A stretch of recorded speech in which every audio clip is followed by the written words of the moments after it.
take a look at these. Yes, two £2 coins, first made by the Royal Mint back in 1998. There are two different metal components, so it's complicated to manufacture and very difficult to counterfeit. The problem is, this one wasn't made by the Royal Mint. It was made by a faker. A leading expert has told us it's the best he's ever seen. So how many are out there? Who's making them?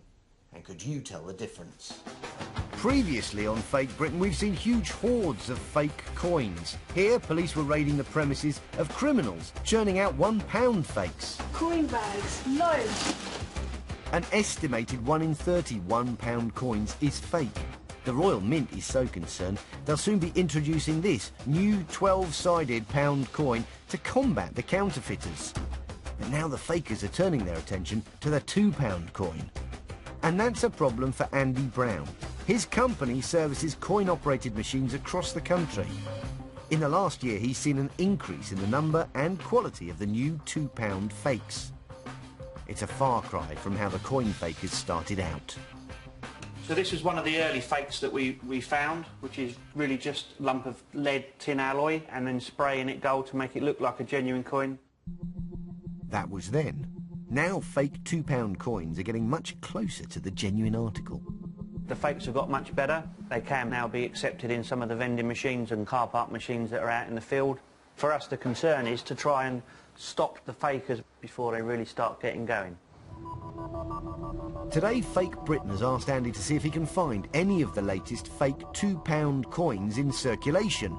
He's going to his local bank to withdraw £2,500 worth of £2 coins.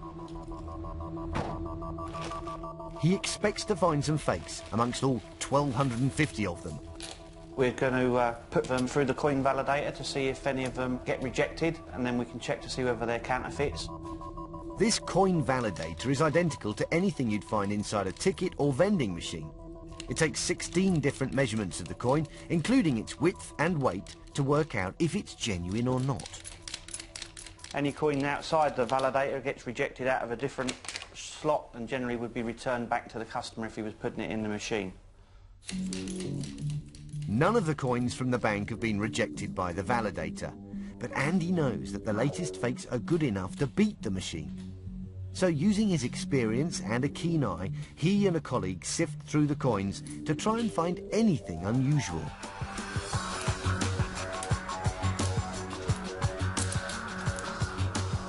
Halfway through the batch, Andy spots something out of the ordinary.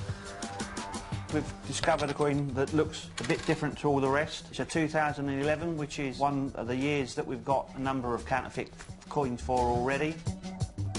This may look convincing, but there's a simple test to tell the fake from the real thing.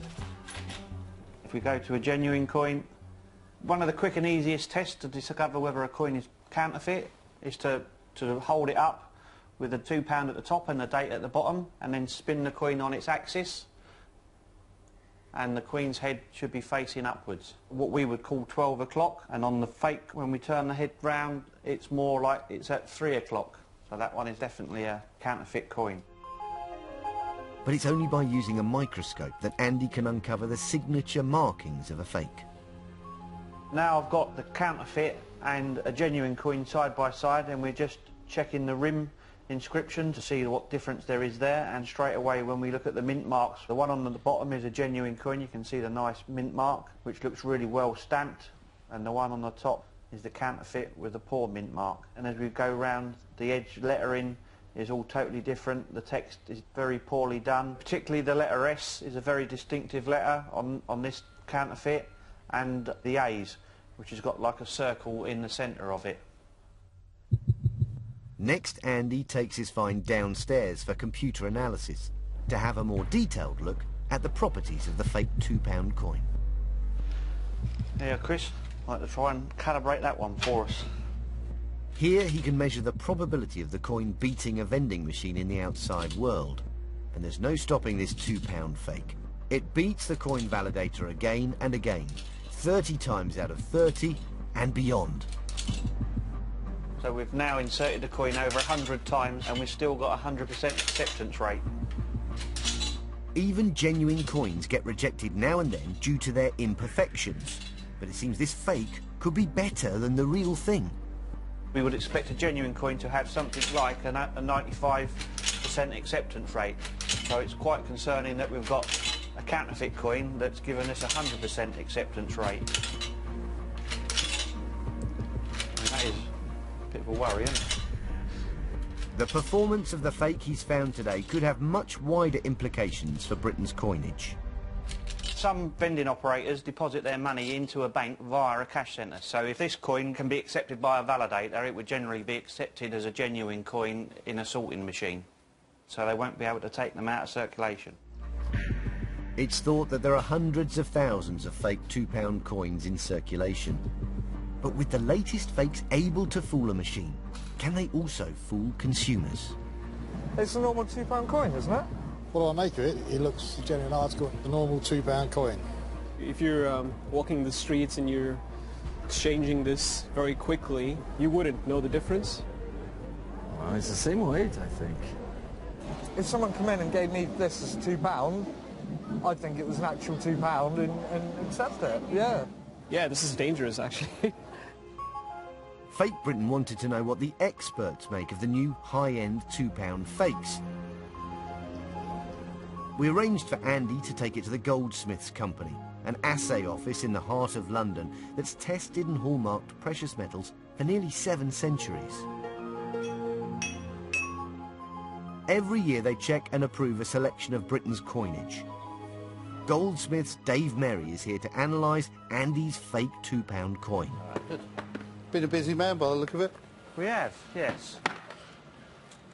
So this is one we found last week, which is of a much better quality.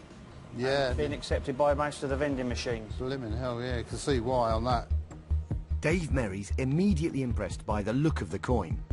But you can also tell a lot about a coin by how much it weighs. So Dave puts the fake £2 coin to the test using his scales.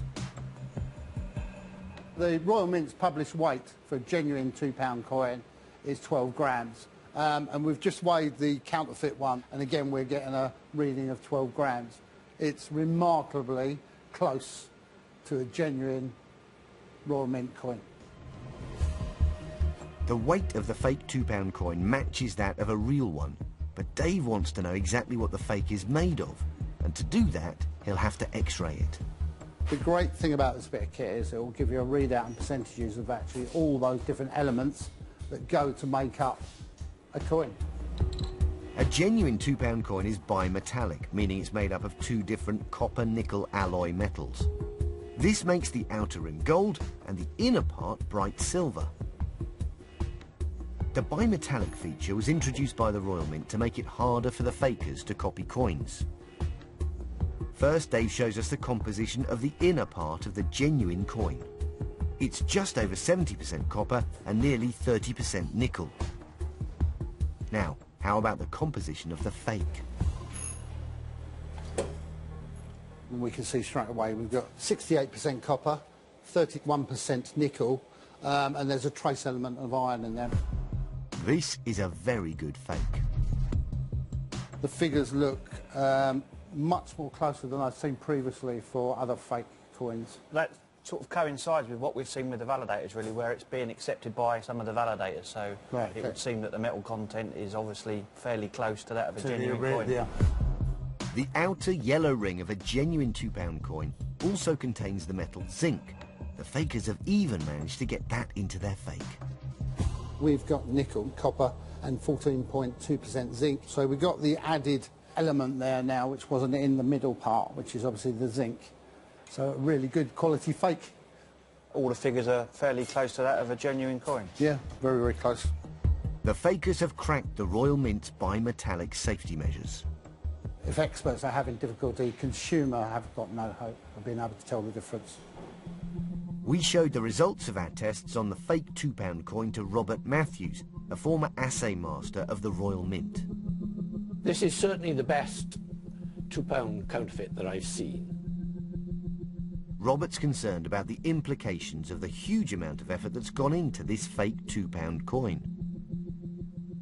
It is worrying that this counterfeit and the alloys used point to a sophistication which tends to point towards a organised crime being used. Once organised crime is starting to get involved, we are going to have more and more of a problem. We reported our discovery of this sophisticated fake £2 coin to the Royal Mint. They told us they ensure every effort is made to reduce the number of forgeries entering circulation. They also told us that forgers would require a highly sophisticated press to produce bicolour coins.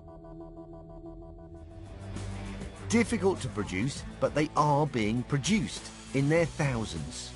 Recently, over 550,000 bimetallic euro coins were seized in the port of Naples on the way from Shanghai.